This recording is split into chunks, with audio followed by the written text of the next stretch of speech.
Hello everyone.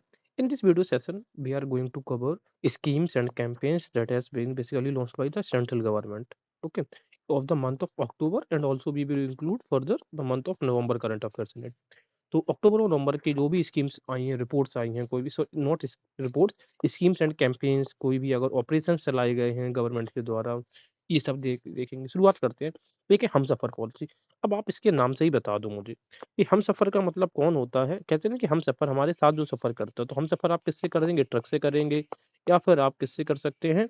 आप बस से कर सकते हैं। चलो, ट्रांसपोर्ट मिनिस्ट्री के द्वारा है, इतना याद रखिएगा। तो यूनियन मिनिस्टर जो हैं Nitin Gadkari ji for road transport and highways के, इन्होंने ये हमसफ़र पॉलिसी को इनॉग्रेट किया है न्यू दिल्ली में। एनहांस करती है ये travel comfort on national highways and accelerate the development of bay side amenities. National highway के आस-पास जो एमिनिटीज होती हैं, जैसे कि मान लो पेट्रोल पंप होना चाहिए, रेस्टोरेंट होना चाहिए, हॉस्पिटल्स होने चाहिए, इन सब चीज़ों का इंफ्रास्ट्रक्चर डेवलप किया जाएगा हमसफ़र पॉलिसी के अकॉर्डिंग। दूसरा है स्वच्छता ही सेवा कैंपेन स्टार्ट हो गया। सबसे इम्पोर्टेंट चीज़ है इसकी, आपको तारीख याद रखनी चाहिए। स्वच्छता 17, स्वच्छता 17 और स्वच्छता सितंबर, एस से स्वच्छता, एस से सितंबर। तो स्वच्छता ही सेवा कैंपेन 17 सितंबर से 2 अक्टूबर तक, क्योंकि 2 अक्टूबर क्या है, गांधी जी की जयंती होती है। तो इसी हिसाब से वो प्लान करते हैं कि 15 दिन का जो स्लॉट है वो कंप्लीट होता है। तो 2 अक्टूबर से 15 दिन पहले 17 सितंबर होता है। ये 10th एनिवर्सरी थी स्वच्छ भारत मिशन की, इस वजह से ये बहुत इंपॉर्टेंट हो जाता है। 2014 2 अक्टूबर को ये स्टार्ट किया गया था। इसकी बार की जो थीम थी वो थी स्वभाव स्वच्छता और संस्कार स्वच्छता। इंपॉर्टेंट है, इस बार पूछे जाने के चांसेस अधिक हैं। Bharat Jain the first multi model large language model initiative start किया गया ministry of science and technology के द्वारा। नाम है इसका भारत जैन। बस आपको यही याद रखना कि एक भारत जैन क्या है, first multi model large language model initiative है। The project will be implement, इसको इम्प्लीमेंट कौन करेगा? टीआईएच फाउंडेशन एक रिसर्च इंस्टीट्यूट है जनरली, जो कि मेन फोकस करता है इंटरनेट ऑफ थिंग्स के ऊपर और एक्सीलेंस के ऊपर, आईआईटी मुंबई के कोलैबोरेशन में। अब इस इनिशिएटिव का मेन जो काम है वो क्या है, to revolutionise the delivery of public services and enhance citizen engagement by developing a set of foundational models and language. देखो, सीधी सी बात ये कि आसान भाषाओं में आप इसको समझो कि जो भारत जैन है, भारत जनरेशन इसका नाम है, ये multi model large language model initiative है, जो कि आपके लिए आसान करेगा कि आप जो भी बहुत सारी डिजिटल सर्विसेज आपको जो प्राप्त होती हैं वेरियस माध्यमों से, चाहे वो हम बैंकिंग की सर्विसेज की बात करें, चाहे डिजिटल हेल्थ की बात कर सकते हैं, डिजिटल वॉलेट की बात कर सकते हैं। इस प्रकार की जो भी सर्विसेज हैं, वो आपको मिलनी चाहिए। ठीक है? इसी को हम कह सकते हैं डिजिटल गुड्स। जो आपको डिजिटल गुड्स प्राप्त होते हैं, डिजिटल जो सर्विसेज प्राप्त होती हैं, वो ईज़ी, वो बहुत कम्फर्ट ज़ोन में आपको मिले। जल ही अमृत स्कीम अभी क्लियर दिख रहा है, अमृत मिनिस्ट्री जो जल मिनिस्ट्री है उसकी देन है।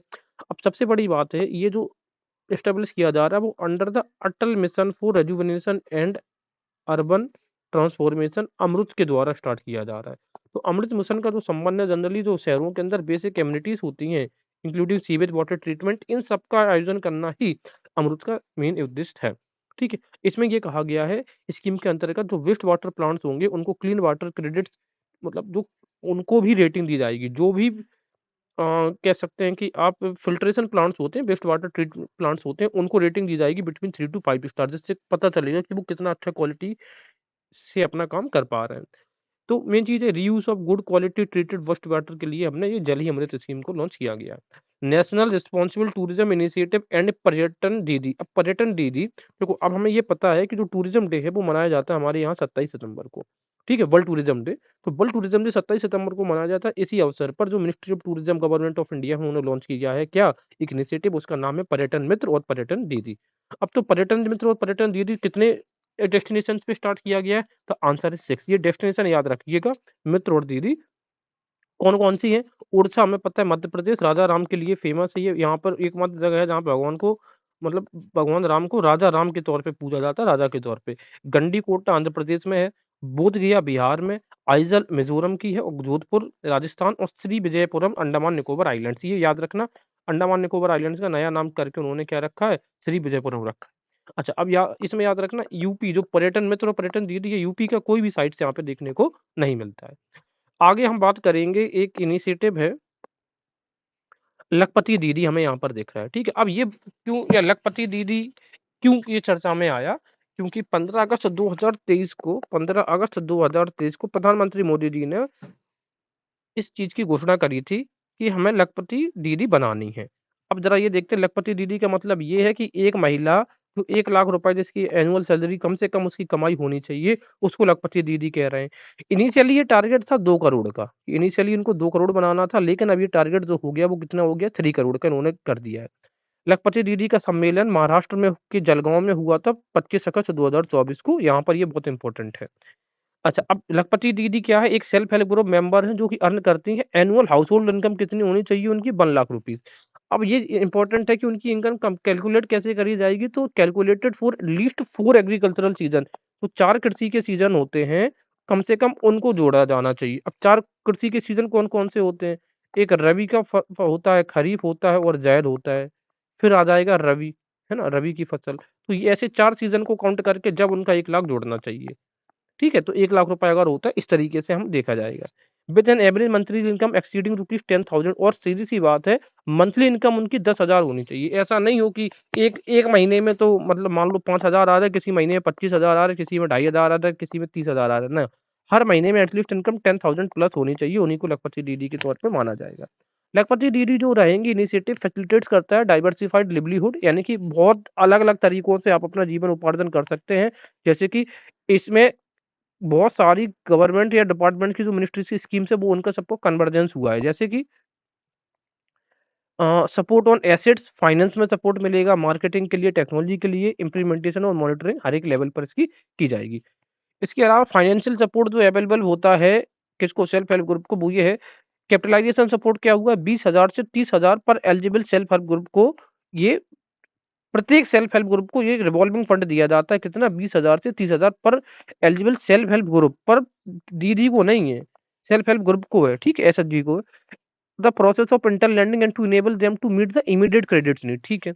इसके अलावा कम्युनिटी इन्वेस्टमेंट फंड की भी उन्होंने सपोर्ट किया है। तो जो मैक्सिमम अमाउंट है admissible for community investment fund वो है लगभग 2.5 लाख रुपए पर एसएचजी, याद रखना एसएचजी के लिए है। यहाँ पे दूसरी कह रहे हैं कि बैंक लोन कितना मिल सकता है, तो कोलेटरल फ्री जो बैंक लोन मिलेगा वो मिलेगा 20 lakh for self help groups के लिए, पर सेल्फ हेल्प ग्रुप को 20 लाख मिलेगा, किसी दीदी को नहीं दे रहे हैं। वो सेल्फ हेल्प ग्रुप अपने हिसाब से फिर वो कैसे किसी को डिस्ट्रीब्यूट करना है वो समझ लेंगे। इसके अलावा for a maximum of rupees 3 lakh पर सेल्फ हेल्प सेल्फ, चलिए ये ज़्यादा छोड़ दीजिए। हाँ, अब इसमें क्या है, वीमेन एंटरप्राइज एक्सेलरेशन फंड भी हमें पता है, इसका एस्टेब्लिशमेंट जो है पहले से नीति आयोग के अंतर्गत वो भी इसमें सपोर्ट कर रहा है। 2 तरीके का है, एक है फॉर इंडिविजुअल एंटरप्राइजेज़ और दूसरा एंटरप्राइजेज़ कलेक्टिव और एफपीओज़ को ज़्यादा याद नहीं रखना, बस यही चीज़ें याद रखिएगा। लखपति मार्गदर्शिका एक तरीके से गाइडेंस डॉक्यूमेंट होता है किसके लिए? Staff, community organisation, community resource persons, self help group दीदीज़ या फिर अदर स्टेक होल्डर्स के लिए। इनमें सब पता होता है कि इस लखपति दीदी का रिसेप्ट कैसे हम काम करेंगे, कैसे इसको सक्सेसफुल करेंगे। तो ये हमने डिस्कस कर लिया लखपति दीदी के लिए, सीधी-सी बात है 1 लाख रुपए इनको कमाना है कम से कम और ऐसे 3 करोड़ लोगों को हमें सशक्त बनाना है दीदियों को। पीएम जीवन, JIVAN, तो जीवन का फुल फॉर्म देखेंगे प्रधानमंत्री जैव ईंधन वातावरण अनुकूल फसल अवशेष निवारण। तो देखो वातावरण के अनुकूल जो फसल के अवशेष होते हैं उनका जो जो फसल का अवशेष रह जाता है उनका निवारण वातावरण के अनुकूल करना ही पीएम जीवन स्कीम है। लॉन्च कब हुई थी? जीवन 19 में। इसको बढ़ा के 2028-29 यानी कि अगले 10 साल के लिए हमने इसको बढ़ा दिया है। तो जीवन 19 में अब बढ़ गई है 10 साल के लिए। इसमें क्या है एडवांस्ड बायोफ्यूल्स प्रोड्यूस किए जाएँगे फ्रॉम लिग्नोसेल्यूलोलिक फीडस्टॉक्स। अब जब भी बात आ जाती है लिग्नोसेल्यूलोक का मतलब वो जो सेल्यूलोस है, ये एक्चुअली में क्या है हमें पता है जो प्लांट की सेल वॉल होती है, ये सेल्यूलोस की बनी होती है। यानी कि जो लकड़ी है, डंठल है, जो जो धान का जो प्यार होता है या फिर गन्ने का जो बगासे होता है जिसको खोई भी बोला जाता है, इन सब से प्रोड्यूस करा जाएगा। यही हमारा इनका लक्ष्य है। ठीक है? लिग्नोसेल्यूलोक फीडस्टॉक से हम प्रोड्यूस करेंगे किस चीज़ को? बायोफ्यूल को, सच जैसे कि agriculture and forestry residues, industrial waste से सिंथेसिस गैस, एल्गी ईटीसी।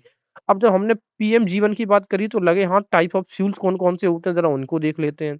आप ये देखो पहला जनरेशन जो बायोफ्यूल्स होता है तो सबसे आसानी यानी कि फूड से जो प्राप्त होता है एडिबल फूड सोर्सेज़ से। और जैसे-जैसे जनरेशन बढ़ते जाएँगे वैसे अब देखो फर्स्ट जनरेशन का मतलब है इससे तो पे कोई भी फ्यूल बना सकता है। तो जैसे-जैसे आप जनरेशन बढ़ोगे इनकी टेक्नोलॉजी बढ़ती जाएगी, ठीक है? सेकंड जनरेशन जो फ्यूल्स होगा वो हम किससे प्राप्त करते हैं? लिग्नोसेल्यूलिक बायोमास से। लिग्नोसेल्यूलिक मतलब लकड़ी से, वेस्ट से, ऑर्गेनिक वेस्ट से, इन सब से। इसमें इंडस्ट्रियल वेस्ट भी इंक्लूड होता है। थर्ड जनरेशन बायोफ्यूल्स हम कहाँ से प्राप्त करते हैं? CO2 एंड लाइट एनर्जी से प्राप्त करते हैं। इसमें डायरेक्ट कैप्चर कर लेते हैं हम CO2 का। ठीक है, ए बी सी सी, और ये थर्ड नंबर पे वैसे अल्फाबेट आता है। नो लैंड यूज, इसमें कोई लैंड का यूज नहीं होता, कोई चीज रिड्यूस नहीं होती, फ्रेश वाटर का भी यूज नहीं होता। Bypass food versus fuel conflict, तो ये जो लड़ाई चलती है तो इसमें फूड की भी जरूरत पड़ती है, इस वजह से थर्ड जनरेशन बायोफ्यूल्स ज्यादा प्रेफर किए जाने चाहिए। फोर्थ जनरेशन बायोफ्यूल्स होते हैं जो बहुत ज्यादा डाइवर्स होते हैं, ये हाई यील्ड्स या increased efficiency due to genetic engineering की वजह से होते हैं ये फोर्थ जनरेशन बायोफ्यूल्स। ठीक है, और often includes direct use of CO2 and syngas. सीधी सी बात है, थर्ड जनरेशन बायोफ्यूल्स में CO2 का इस्तेमाल होता है, जबकि फोर्थ जनरेशन फ्यूल्स में CO2 के साथ साथ में सिनगैस का इस्तेमाल होता है। तो ज्यादातर हमें अपनी टेक्नोलॉजी को इंप्रूव करके third generation biofuels and fourth generation biofuels की बात करनी चाहिए। चलिए आगे देख लेते हैं। हाँ, अब कभी-कभार जो ये पूछ रहे हैं कि जेनेटिकली मॉडिफाइड स्पीशीज से या फिर जेनेटिकली मॉडिफाइड एनर्जी क्रॉप्स से वो किस जनरेशन की बायोफ्यूल है, वो भी फोर्थ जनरेशन का है। ठीक है, तो हाई टेक रहेगा। थर्ड जनरेशन में यहाँ पर ये भी दे रहा है कि biofuels from fast growing non food grade species से भी। इसके बाद व्हाइट रेवोल्यूशन 2.0 यानी कि सेकंड जो फेस है या सेकंड एडिशन है हमारा, ये स्टार्ट हो गया है। इसके साथ में एक मार्गदर्शिका का भी लॉन्च किया गया है for the formation and structuring of 2 lakh new MPACS को हमें डेवलप करना है। ये इसका लॉन्च किसने किया है? श्री अमित शाह जी ने, जो कि हमारे dairy and fishery cooperative minister भी हैं। व्हाइट रेवोल्यूशन स्ट्रेंथन करेगा वीमेंस का सेल्फ रिलायंस को और एम्पावर करेगा उनको फाइट अगेंस्ट माल न्यूट्रिशन में। 10 इनिशिएटिव्स पहले 100 दिन में लिए जाएंगे। बस इतना याद रख लेना कि ये व्हाइट रेवोल्यूशन 2.2 स्टार्ट हुआ है, 2 लाख न्यू एमपीएसी ओपन किए गए, मार्गदर्शिका भी इनॉग्रेट की गई है।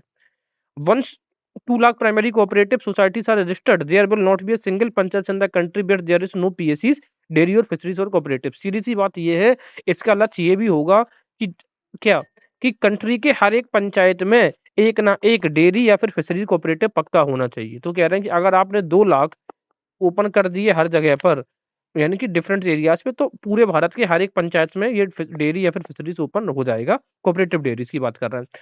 पीएससीज are being made viably by linking them to 25 different task, अलग अलग उनसे संबंधित रहेंगे। डेयरी सेक्टर सबसे ज्यादा सुटेबल मीडियम है विमन को सेल्फ रिलायंट बनाने को और इंडिपेंडेंट रूरल एरियाज में। Now foreign currency can also be earn through dairy, के माध्यम से फॉरेन करेंसी भी इस्तेमाल कर सकते हैं। जब भी आप गवर्नमेंट की इनिशिएटिव लिखेंगे कि क्या इकोनॉमिक एम्पावरमेंट में, तो वहां पर आप डेयरी को जरूर लिखिएगा, डेयरी सेक्टर के बारे में। The aim of corporation is to collect the good qualities of every individual and use them in the development of the nation, यानी कि हर व्यक्ति की जो अच्छी अच्छी क्वालिटीज हैं, जो कैपेबल्स लोग हैं, उनको देश के विकास में प्रयोग करना है। तो ये थी हमारी न्यूज व्हाइट रेवोल्यूशन 2.2 से रिलेटेड। आगे चर्चा करेंगे हम मिनिस्ट्री ऑफ सोशल जस्टिस और एम्पावरमेंट ने जो विजन चल रहा है सबका साथ सबका विकास, इसी के साथ एक इम्प्लीमेंट किया है एक स्कीम पीएमएसएसबी। सबसे बड़ी बात है कि पीएमएसएसबी स्कीम जो है वो है किस मिनिस्ट्री का? वो है मिनिस्ट्री ऑफ सोशल जस्टिस। किस किस वर्ग के लिए स्टार्ट की गई है? ओबीसी के लिए। ईबीसी भी एक कैटेगरी देख रहे हैं, इकोनॉमिकली बैकवर्ड क्लासेस, पहले इनको बीपीएल बोला जाता था। और डी नोटिफाइड ट्राइब्स, डीएनटी, हर एक ट्राइब्स के लिए नहीं है, डी नोटिफाइड ट्राइब्स के लिए ओनली, तो याद रखना ओबीसी ईबीसी एंड डीएनटी के लिए है। इसका फुल फॉर्म क्या है भाई? PM young achievers scholarship award scheme for vibrant India. तो यही है पीएमएसएसबी स्कीम। इससे ज्यादा आपको याद और क्या रखना है? पीएमएसएसबी एक अम्ब्रेला स्कीम है। अम्ब्रेला का मतलब इसमें बहुत सारी स्कीम्स आ जाती हैं, डिजाइन करी गई हैं ओबीसी ईबीसी और डीएनटी स्टूडेंट्स के लिए। इसके अकॉर्डिंग बहुत सारी जो पहले स्कॉलरशिप से रिलेटेड स्कीम चल रही थी वो सबको मर्ज कर दिया गया एक ही स्कीम में। ठीक है, तो इसमें स्कॉलरशिप स्कीम्स और हॉस्टल स्कीम को मर्ज कर दिया गया है। दूसरा है, the initiative aims to provide economically weaker families children financial support so they can receive a high quality education. सीधी सी बात है, स्कॉलरशिप का वही काम है।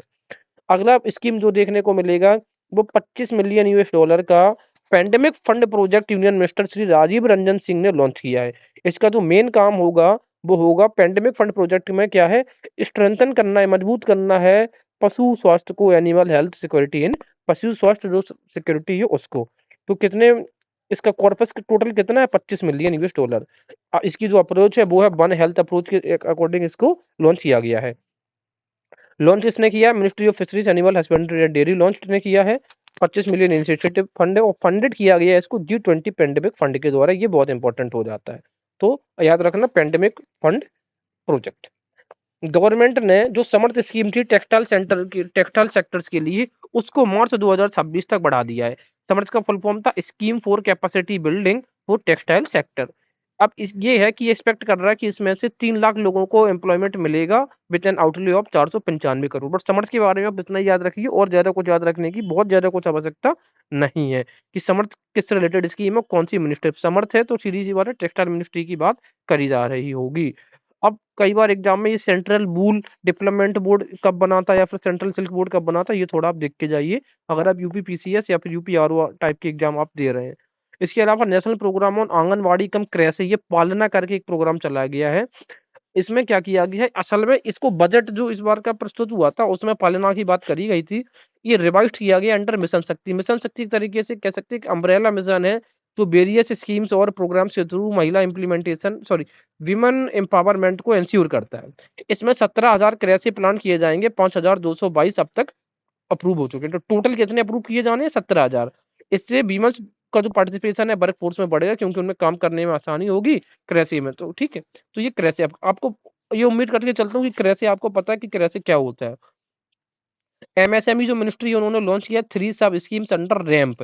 किसने, एमएसएमई मिनिस्ट्री ने। पहली स्कीम है एमएसएमई गिफ्ट स्कीम। इस गिफ्ट स्कीम में जिसे gift to green technology adoption की बात करी जा रही है।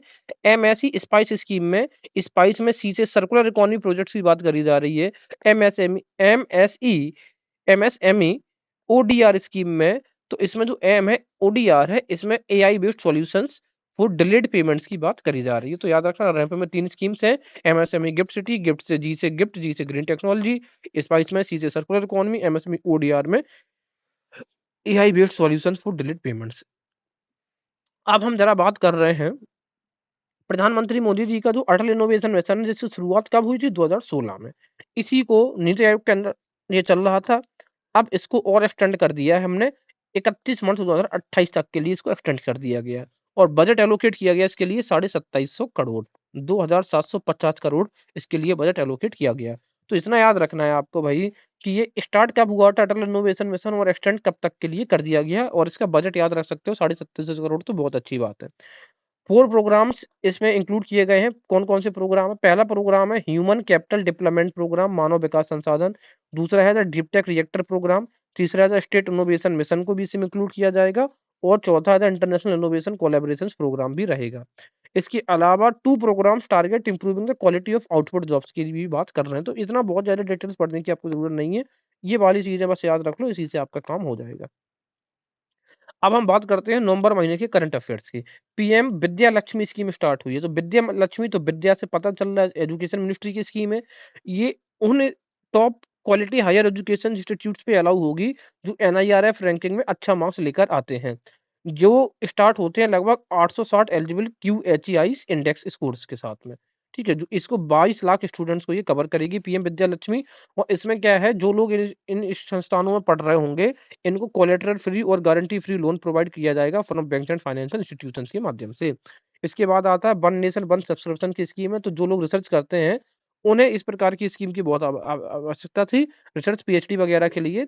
तो ये one nation one scheme membership scheme allocating 6,000 crore 2025-27 के लिए कितना बजट है, 6,000 करोड़ का है। जनरली किन के लिए है, एक्सेस टू हाई। अब इस स्कीम के माध्यम से सीमलेस एक्सेस हो पाएगा हाई इम्पैक्ट स्कॉलरली आर्टिकल्स पे, जर्नल्स पे। और लगभग 1.8 crore students, teachers and researchers इससे क्या होगा, फायदा होगा। और कौन सी मिनिस्ट्री है, मिनिस्ट्री ऑफ एजुकेशन। अब वन नेशन वन सब्सक्रिप्शन, आप सब्सक्रिप्शन से मतलब ये मत समझ ले सिम का सब्सक्रिप्शन होता है तो इन्फॉर्मेशन मिनिस्ट्री आप टिक करके चले जाओ। नेशनल मिशन और नेशनल फार्मिंग की बात करिए, ministry of agriculture and farmer welfare ने इसको स्टार्ट किया है। इस सेंट्रली स्पॉन्सर्ड स्कीम है, ठीक है, सेंट्रली सेक्टर स्कीम नहीं है। सेंट्रली स्पॉन्सर्ड का मतलब है कि कुछ हिस्सा इसमें राज्य सरकारों को भी देना पड़ेगा। अगले 2 सालों के लिए इस्तेमाल करी जाएगी। इसमें 15,000 क्लस्टर्स बनाए जाएंगे, और ये लगभग 1 करोड़ किसानों तक इसकी पहुंच होगी। और लगभग 7.5 लाख हेक्टेयर का एरिया ये कवर करेगी। इसका मेन काम है कि फार्मर्स का जो कल्टीवेशन कॉस्ट है उसको रिड्यूस करना, और जो फार्मर्स होते हैं बाहर की चीजों को, रिसोर्सेज से ज्यादा परचेज करते हैं, उस पर उनकी निर्भरता को कम करना, जनरली नेचुरल तरीके से ही फार्मिंग करी जाए। थर्ड एडिशन ऑफ नई चेतना पहल बदलाव की, जो नई चेतना पहल बदलाव की ये रूरल डेवलपमेंट है। तो रूरल डेवलपमेंट में भी, रूरल एरियाज में भी नई चेतना की बात करी जा रही है। बस एक ही चीज याद रखना, ये अगेंस्ट जेंडर बेस्ड वायलेंस के खिलाफ ये पहल है। बाल विवाह मुक्त भारत, ये भी ministry of women and child development ने स्टार्ट किया है। कब, बाल विवाह मुक्त भारत 27 नवंबर को, याद रखिएगा। नेशनल कैंपेन अब कोई बहाना नहीं, तो ये है ministry of child and development के द्वारा स्टार्ट किया गया है। और नेशनल जीरो टॉलरेंस स्टांस है towards forms of gender based violence के खिलाफ है ये नेशनल कैंपेन। अब कोई बहाना नहीं चलेगा, अब कोई बहाना नहीं चलेगा, नहीं इसमें ऐड नहीं है। क्रूज भारत मिशन की बात करेंगे। मिनिस्ट्री ऑफ क्रूज तो हमें पता ही है कि ये नदियों में चलने वाले जो जहाज होते हैं छोटे आकार से उनको क्रूज बोलते हैं। Ministry of port shipping and waterways के द्वारा इसको स्टार्ट किया गया है और ये मिनिस्टर कौन है? श्री सर्बानंद सोनोवाल है। इसका मेन उद्देश्य है to expand cruise facilities and double the number of passengers within 5 year. अगले 5 वर्षों में 2 गुने करने हैं पैसेंजर्स। कितने गुने करने हैं? 2 गुने, ना कि 3 गुने, ना कि 5 गुने, आपको करने हैं अगले 5 वर्षों में। पेन 2.0 प्रोजेक्ट भी हमें पता है सरकार ने स्टार्ट किया है। इसमें क्या करा जाएगा? मॉडर्नाइज कर रहे हैं टैक्स पेयर रजिस्ट्रेशन को थ्रू एडवांस ई गवर्नेंस के लिए। इसमें जो आउटले फाइनेंसिंग आउटले दिया गया है, कितना बजट दे रहे हैं? 1435 करोड़ दे रहा है। किसके लिए? पेन 2.0 के लिए। इसे याद रखना। अब ये अप्रूव कब किया है? 27 नवंबर 2024 को अप्रूव किया गया है। ठीक है, और 27 नवंबर 2024 को ही वो अभियान चलाया गया था महिलाओं से रिलेटेड। कैबिनेट ने अप्रूव कर लिया national mission on edible oils oil seeds. इसको बोलते हैं national mission on edible oil seeds for 2024-25 से लेकर 2030-31 अगले 5 सालों तक चलेगा। सॉरी, अगले 7 सालों। वो ये कह रहे हैं, मेन चीज ये है कि इसमें इंडिया सेल्फ रिलायंट बनना चाहता है। ये बहुत इंपॉर्टेंट चीज है। और किसमें? से ऑयल सीड प्रोडक्शन में। और अगले साल, अगले 7 वर्षों में। हम ये नहीं कह रहे कि ऑयल्स में, हम कह रहे हैं कि ऑयल सीड्स प्रोडक्शन। ठीक है ना? तो अल्टीमेटली तो ऑयल की ही बात है, लेकिन जो टेक्निकल टर्म्स है ऑयल सीड्स की प्रोडक्शन में इंडिया सेल्फ रिलायंट बनने की बात कर रहे हैं। मिशन विल इंट्रोड्यूस साथी पोर्टल, साथ में ये साथी पोर्टल भी इंट्रोड्यूस करेगा जो इनेबल करेगा स्टेट्स को to coordinate with stakeholders for timely availability of quality seed, जिससे कि राज्य सरकार टाइम से क्वालिटी ऑफ सीड्स क्या परचेज कर सके और वो किसानों तक पहुंचा सके। तो ये साथी पोर्टल भी किस रिलेटेड रहेगा? नमियों से, यानी कि national mission on edible oil से रिलेटेड रहेगा। तो बस इतना याद रखना कि ये 7 वर्षों के लिए होगा। साथ ही पोर्टल होगा, सेल्फ रिलायंट बनने की बात कर रहे हैं। 2024 से शुरू हो रहा 2031 तक। ठीक है, 7 जोड़ दो तो 2024 7 31 हो जाता है। बस यही चीज आपको याद रखनी थी। तो ये था हमारा अक्टूबर और नवंबर महीने की स्कीम से रिलेटेड वीडियो। आई होप आपको चीजें समझ में आई होंगी और मैंने बहुत ही थोरोली कवर करने की चीजें करी है, बहुत ही प्रिसाइज तरीके से। Thank you very much. और अगर आपको वीडियोस मेरे कुछ अच्छे लगते हैं या कोई सजेशन है, please let me know in the comment box.